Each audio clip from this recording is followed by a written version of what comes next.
जय हिंद मेरे भाई। इंडियन पॉलिटी एंड कॉन्स्टिट्यूशन हम लोग कर रहे हैं। ठीक है, हमने प्रेसिडेंट तक कर लिया है। अगर तुम नई सीरीज फॉलो कर रहे हो तो यार सबसे पहले तो जाके सीरीज फॉलो करो, ताकि सीक्वेंस में चीजें समझ आएगी ना तो मजा आ जाएगा तुमको पढ़ने में। ठीक है, आज हम लोग करने वाले हैं वाइस प्रेसिडेंट, आर्टिकल 63 से 71 तक एक एक करके सब डिटेल में जानेंगे।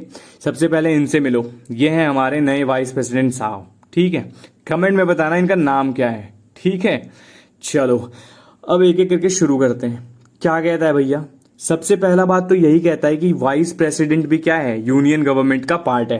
ठीक है, समझ गए। और कौन था भैया? तो वाइस प्रेसिडेंट था। और कौन कौन होंगे तो वो हम आगे देखेंगे। ठीक है, सबसे पहला क्या आता है, कॉन्स्टिट्यूशन बोलता है क्या कि there shall be a vice president of India. ये आर्टिकल 63 है। ठीक है, ध्यान रखना है इसका। ये जो होंगे ना, ये सेकेंड हाईएस्ट फंक्शनरी होंगे। ठीक है, कॉन्स्टिट्यूशन के हिसाब से। तो भैया सबसे हाईएस्ट कौन है? तो प्रेसिडेंट है। सेकंड हाईएस्ट कौन है? वाइस प्रेसिडेंट है। एक लिस्ट लेके आऊंगा जिसमें सारे फंक्शनरीज के नाम लिखे होंगे। ठीक है, उसको देख लेना एक बार, चीजें समझ आ जाएंगी। डुअल रोल होता है भैया, दो रोल होता है। क्या? एक तो ये एक्स ऑफिशियो चेयरमैन होते हैं राज्यसभा के, और दूसरा एक्ट करते हैं एज अ प्रेसिडेंट। कब? जब कोई वैकेंसी खाली होती है। किस चीज की? प्रेसिडेंटशिप की, है ना। प्रेसिडेंट की अगर वैकेंसी खाली हो जाती है तो कौन उस पे एज अ प्रेसिडेंट जाते हैं? तो वो वाइस प्रेसिडेंट ही एक्ट करते हैं। ठीक है, और अगर वो नहीं रहेंगे तो कौन करेगा? तो सीजेआई साहब करेंगे। अगर सीजेआई साहब नहीं रहेंगे तो सुप्रीम कोर्ट के जो सबसे सीनियर जज होंगे वो करेंगे मेरे भाई एज अ प्रेसिडेंट एक्ट। ठीक है, ठीक है भैया, ये तो पूरी क्रोनोलॉजी समझा दिया आपने, समझ गया। आर्टिकल 64 क्या कहता है कि भैया ex officio chairman of Rajya Sabha है। ठीक है, मतलब वाइस प्रेसिडेंट जो है ना is not a member of Rajya Sabha, वो मेंबर नहीं होंगे, but presides over its session, but उनके सेशन में वो रहेंगे। ठीक है, पावर इनके सिमिलर होंगे टू स्पीकर ऑफ लोकसभा। जैसा स्पीकर ऑफ लोकसभा को पावर होता है वैसा सिमिलर पावर इनके पास होगा, लेकिन कुछ चीजें चेंज होगी जो हम आगे देखेंगे। Can use casting vote only in case of tie. ये भी क्या कर सकते हैं? क्या कर सकते हैं? कास्टिंग वोट एंजॉय कर सकते हैं। ठीक है, कास्टिंग वोट क्या होता है भैया? तो जब भी क्या होता है कि जैसे मान लो कोई बिल इंक्लूड होता है या इंट्रोड्यूस होता है, ठीक है, उसमें क्या होता है कि अब मान लो मेरी तरफ से भी 50 वोट आया, अपोनेंट से भी 50 वोट आया, ये तो टाई हो गया। तो एक वोट की जरूरत होती है उस बिल को पास करने के लिए, और वो कौन करता है? वो करता है ये हमारे जो वाइस प्रेसिडेंट साहब हो गए, या स्पीकर कर लेता है उसमें। ठीक है, कब? लेकिन इन केस ऑफ टाई, बस टाई के केस में ऐसा होता है। ठीक है, does not have right to vote in otherwise. Otherwise ये वोट नहीं कर सकते हैं, ध्यान रखना। लेकिन स्पीकर कर सकता है। अगर स्पीकर नहीं है तो वो as a MP, member of parliament, वो वोट कर सकते हैं। लेकिन क्योंकि वाइस प्रेसिडेंट राज्यसभा के मेंबर होते ही नहीं है, तो वो अगर अपने चेयर पर से हटते हैं तो भी वो वोट नहीं कर सकते हैं। ध्यान रखना इस चीज को, बहुत इंपॉर्टेंट है। Rajya Sabha elected deputy chairman to perform duties in vice president absence. भैया राज्यसभा क्या करता है? एक वाइस प्रेसिडेंट को भी बनाता है। कौन होते हैं ये? जो कि खुद मेंबर होते हैं राज्यसभा के, ये मेंबर होते हैं। ठीक है, ध्यान रखना है। और ये क्या करते हैं? ये वाइस प्रेसिडेंट अगर एब्सेंट है ना तो डिप्यूटी चेयरमैन काम करता है। ठीक है, ध्यान रखना है। आर्टिकल 65 क्या कहता है? Function as a president. As a president कब परफॉर्म करते हैं वाइस प्रेसिडेंट साहब? तो ये भी देख लेते हैं। जब प्रेसिडेंट का ऑफिस वैकेंट होगा, चाहे वो डेथ है, रेजिग्नेशन है, रिमूवल है, एब्सेंस है, इलनेस है, तब ये एज अ प्रेसिडेंट एक्ट करेंगे। ठीक है, can act as a president for maximum 6 till new president is elected. कितने महीने के लिए? तो 6 महीने के लिए एक्ट करेंगे, और तब तक में क्या होगा? नया प्रेसिडेंट बन जाएगा। ठीक है, when vice president acts as a president he ceases to function as chairman of Rajya Sabha, temporary arrangement is made. क्या होता है इसमें कि जब भैया वाइस प्रेसिडेंट क्या करेगा, प्रेसिडेंट का कुर्सी संभालेगा, तो उस समय वो चेयरमैन नहीं रहेगा। ठीक है, राज्यसभा का, उस समय डिप्टी चेयरमैन वहां पे एक्ट करेंगे एज अ वाइस प्रेसिडेंट। ठीक है, as a chairman of Rajya Sabha, ये भी ध्यान रखना है। आर्टिकल 66 क्या कहता है? तो इलेक्शन ऑफ वाइस प्रेसिडेंट के बारे में बात करता है। कैसे इलेक्ट होते हैं? तो इनडायरेक्ट इलेक्शन होता है इनका। इलेक्टोरल कॉलेज इनका भी बनता है। क्या क्या इसमें रहते हैं? तो member of both the houses, ठीक है, पार्लियामेंट के, जो कि लोकसभा और राज्यसभा होता है। नॉमिनेटेड मेंबर ऑल्सो वोट करते हैं इसमें। ठीक है, नॉमिनेटेड मेंबर भी वोट करते हैं। डिफरेंस होता है, डिफरेंस फ्रॉम प्रेसिडेंशियल इलेक्शन, उसमें क्या था, नॉमिनल मेंबर्स जो थे वो वोट नहीं करते थे, सारे इलेक्टेड मेंबर्स करते थे। लेकिन इसमें क्या करते हैं, इसमें नॉमिनेटेड मेंबर भी करते हैं। सिस्टम कैसा है भैया, तो प्रोपोर्शनल रिप्रेजेंटेशन होता है, सिंगल ट्रांसफरेबल वोट से और सीक्रेट बैलेट से, सेम एज अ प्रेसिडेंट का जैसा होता था। कंडीशन क्या है होने का, तो नॉमिनेट होगा पहले तो एक इंसान जिसको 20 लोग प्रपोज करेंगे सबसे पहले, और 20 सेकेंडर होंगे। ठीक है, ये ध्यान रखना है कि 20 क्या होने चाहिए, प्रपोजर्स होने चाहिए, और साथ में उनको 20 सपोर्टर भी होने चाहिए, सपोर्ट करने वाले होने चाहिए। ठीक है, और सेम केस है प्रेसिडेंट में 50 होना चाहिए, यही सेम चीज, 50 लोग प्रपोज करे और 50 लोग उनको सपोर्ट करे। ठीक है, सिक्योरिटी मनी डिसाइड होता है कितने का, 15,000 का। इलेक्शन कंडक्ट होता है by election commission of India करता है। ठीक है, कोई भी डिस्प्यूट होगा इस इलेक्शन के लिए में, तो ये डिसीजन कौन देगा, तो सुप्रीम कोर्ट फाइनल करेगा। ठीक है, ध्यान रखना है। आर्टिकल 67 में क्या कहता है, आर्टिकल 67 बात करता है टर्म ऑफ ऑफिस का, कि भैया वाइस प्रेसिडेंट के कितने साल के ऑफिस होंगे, तो ये भी 5 साल के लिए होंगे। ठीक है, ध्यान रखना। ये रिजाइन कर सकते हैं कभी भी बाय राइटिंग द प्रेसिडेंट। देखो, प्रेसिडेंट अपना रेजिग्नेशन वाइस प्रेसिडेंट को देगा, वाइस प्रेसिडेंट अपना रेजिग्नेशन प्रेसिडेंट को देगा, एक दूसरे को ये देंगे। ठीक है, ध्यान रखना। कंटिन्यू करेंगे until successor assumes office eligible for री इलेक्शन, मतलब जब तक सक्सेसर नहीं आ जाएगा, इनका नेक्स्ट वाइस प्रेसिडेंट नहीं आ जाता, तब तक ये क्या करेंगे, अपने चेयर को एंजॉय करेंगे। ये भी दोबारा इलेक्शन के लिए एलिजिबल होते हैं। ठीक है, अब आर्टिकल 68 देख लेते हैं क्या कहता है। टाइम कितना होता है भैया, time of election and filling vacancy, ध्यान रखना है। ये भी क्या बोलता है इसमें, अगर वैकेंसी अराइज होती है ना ड्यू टू एक्सपायरेशन, मतलब अगर एक्सपायर कर गया या कोई और रीजन हो गया, वैकेंट हो गई सीट वाइस प्रेसिडेंट की, तो इलेक्शन को करना पड़ेगा। Election must be completed before the expiry वो टर्म एक्सपायर होने से पहले, वो चीजें एक्सपायर टर्म होने से पहले क्या करना होगा, इलेक्शन करवाना पड़ेगा। अगर vacancy arises due to death, अगर डेथ के वजह से होता है तो क्या करना पड़ेगा, रेजिग्नेशन रिमूवल। अच्छा, डेथ, रेजिग्नेशन और रिमूवल के वजह से अगर होता है वैकेंसी अराइज, तो इलेक्शन करवाना पड़ेगा। कब, विद इन 6 मंथ। समझ गए बात को, क्या कह रही है। तो भैया अगर टर्म एक्सपायर हुआ है वाइस प्रेसिडेंट की, ठीक है, वाइस प्रेसिडेंट का अगर टर्म एक्सपायर हो गया है, तो जब तक नया इलेक्शन करवाना पड़ेगा, जब नया टर्म आएगा। ठीक है, बिफोर द नया टर्म आने से पहले उसका इलेक्शन करवाना पड़ेगा, जैसे प्रेसिडेंट का होता था। लेकिन इन केस ऑफ डेथ या फिर रेजिग्नेशन या फिर रिमूवल के टर्म होता है, रिमूवल होता है, तो उस समय क्या होगा भैया, 6 महीने में करवाना पड़ेगा इलेक्शन। ध्यान रखना, सेम एज अ प्रेसिडेंट भी।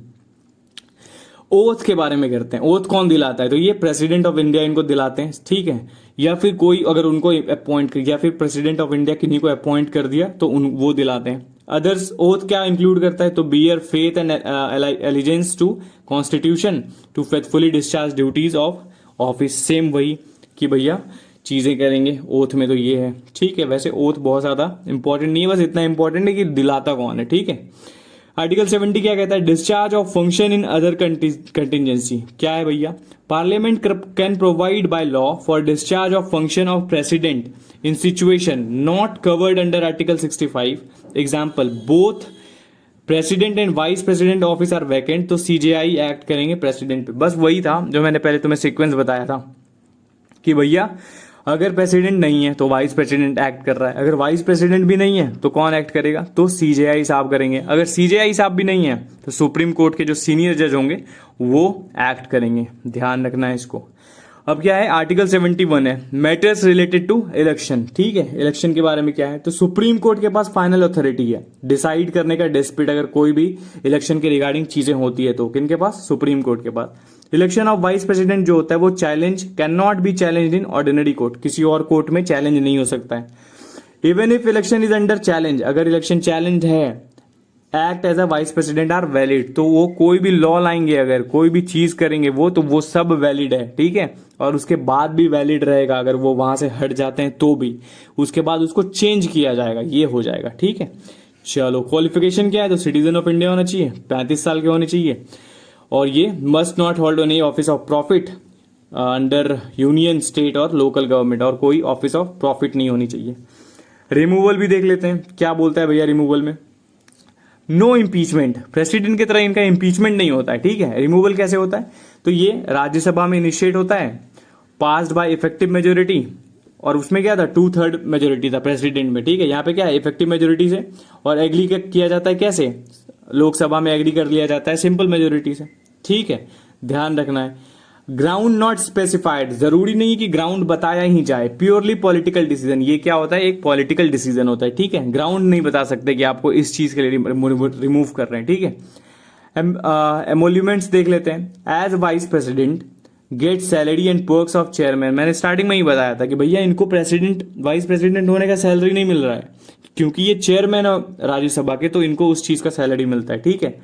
जब ये प्रेसिडेंट के तौर पे एक्ट करते हैं तब ये प्रेसिडेंट की सैलरी उठाते हैं, सेम जो उनको मिलता है, ठीक है। Gate salary and allowances of president, ठीक है, तब जब वो प्रेसिडेंट के तौर पे काम कर रहे होते हैं। ऐसे इनको चेयरमैन ऑफ राज्यसभा के तौर पे सैलरी मिल रहा होता है, ठीक है। इंपॉर्टेंट फैक्ट्स देख लेते हैं। तो सबसे पहले प्रेसिडेंट कौन थे, डॉक्टर सर्वपल्ली राधाकृष्णन जी। ओनली वाइस प्रेसिडेंट अनअपोज, तो ये नीलम संजीवन रेड्डी थे, ठीक है। ध्यान रखना इसको। दाओ लेटर ही बिकम प्रेसिडेंट, ये बाद में प्रेसिडेंट भी बन जाते हैं। Several vice presidents later become president, कौन कौन बाद में प्रेसिडेंट बन गए हैं, ये क्वेश्चन बहुत इंपॉर्टेंट है, ठीक है, एग्जाम्स में आता है। राधाकृष्णन साहब, जाकिर हुसैन साहब, वीबी गिरी, आर वेंकटरमन, शंकर दयाल शर्मा और के आर नारायण, ये सारे कौन थे, ये सारे वो थे जो पहले वाइस प्रेसिडेंट थे, बाद में प्रेसिडेंट बन गए। डिफरेंस क्या है भैया दोनों के इलेक्शन में, तो प्रेसिडेंट के इलेक्शन में इलेक्टेड एमपीज होते हैं, एमएलएज का वोट होता है, लेकिन वाइस प्रेसिडेंट में क्या होता है सारे एमपीज के प्लस नॉमिनेटेड भी रहता है, इसमें एमएलए नहीं होता है, ये ध्यान रखना है, ठीक है। ये हमारे पुराने जितने भी बने हैं आज तक, सबसे पहले से सबसे अभी तक, वो सबका नाम है, सबका ईयर है, इसको रिवाइज करना है, ठीक है, और सबके फोटोज हैं। अब हम लोग चलते हैं क्वेश्चन पे, एक एक करके शुरू करते हैं, ठीक है। तो देखते हैं। क्वेश्चन नंबर 1 कहता है who elects the vice president of India, भैया कौन इलेक्ट करता है इनको, तो only members of both the houses of parliament, member of both the houses of parliament including nominated members, elected members of both parliament and state legislature और all citizen of India. तो भैया कौन करता है, ये करता है मेरे भाई members of both the houses including nominated one, ठीक है, हमने देखा था ये।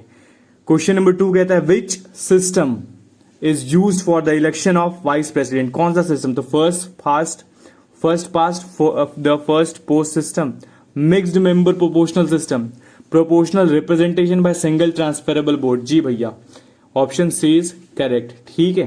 क्वेश्चन नंबर 3 देखते हैं who administrates the oath of vice president, इनको ओथ कौन दिलाता है, तो हमने देखा था प्रेसिडेंट साहब दिलाते हैं, ठीक है, ध्यान रखना है इसको। क्वेश्चन नंबर 4 क्या कहता है भैया मिनिमम एज क्या होगा भैया, तो मिनिमम एज क्या होगा, ये होगा मेरे भाई 35 ईयर, ठीक है, ध्यान रखना है इसको। Which article of Indian constitution deal करता है election of vice president, election के बारे में कौन बात करता है भैया, तो ये आर्टिकल 66 करता है, ठीक है, ये भी ध्यान रखना है। Who was the first vice president of India, vice president of India पहले कौन थे, तो सर्वपल्ली राधाकृष्णन साहब थे, ठीक है, ये भी ध्यान रखना है। Which of the following vice president of India have been elected unopposed, unopposed कौन इलेक्ट हो गए थे मेरे भाई, तो ये एक तो सर्वपल्ली राधाकृष्णन साहब भी अनअपोज हुए थे और दूसरा बीडी जट्टी साहब भी, तो ये दोनों इसके आंसर्स हो जाएंगे, ठीक है। क्वेश्चन नंबर 8 क्या कहता है for how long can the vice president act as the president, भैया कितने दिन के लिए, तो ये कितने दिन के लिए कर सकते हैं, तो ये 6 महीने के लिए कर सकते हैं, ठीक है, नेक्स्ट 6 मंथ के लिए। उसके अंदर में क्या करना पड़ेगा, इलेक्शन करवाना पड़ेगा, ठीक है। What happens to the act done by vice president if his election is later declared void, void बाद में डिक्लेयर कर दिया जाए तो फिर क्या होगा, जो भी चीजें वो करेंगे, जो भी एक्ट लाएंगे वो सारे रिमेन वैलिड होंगे, बाद में उसको चेंज करना है तो फिर चेंज किया जाएगा, ठीक है। Who decide disputes related to the election of vice president, भैया और कोई नहीं, ये हमारे सुप्रीम कोर्ट देखते हैं, ठीक है। Which of the following is not a function of vice president, भैया इसमें से कौन सा वाइस प्रेसिडेंट का फंक्शन नहीं है, तो कौन सा नहीं है, acting as the president in certain consistent contingencies, charging of the Rajya Sabha, delivering the union budget और discharging presidential duties during absence, तो कौन सा है भैया, ये मेरे भाई डिलीवरिंग द यूनियन बजट, ये काम वाइस प्रेसिडेंट नहीं करते हैं, ये कौन करते हैं? प्रेसिडेंट करते हैं। प्रेसिडेंट के कहने पे कौन करती हैं? जो हमारी फाइनेंस मिनिस्टर्स होती हैं वो करती हैं, ठीक है। The vice president of India is the x official chairman of which house? तो भैया और कौन? राज्यसभा, ठीक है, ध्यान रखना। क्वेश्चन 13 क्या कहता है भैया? क्वेश्चन 13 कहता है a person wanting to contest the election to the post of vice president must be, वो क्या होना चाहिए भैया? तो मेरे भाई क्या होना चाहिए? Qualified for the election as a member of Rajya Sabha, Rajya Sabha का मेंबर होना चाहिए। Qualify for election of Lok Sabha, qualified for the election as the member of state legislative assembly, क्या होना चाहिए? तो राज्यसभा का मेंबर होना चाहिए, ठीक है, ध्यान रखना है। Who was the first vice president to die in office? Die होने वाले, जो डेथ कर गए थे, वो कौन थे? वो और कोई नहीं थे सर, वो कृष्णकांत सर थे, ठीक है, ध्यान रखना। क्वेश्चन 15 क्या कहता है? कितने the nomination of candidate for election और to the office of vice president must be subscribed by, कितने लोग होने चाहिए?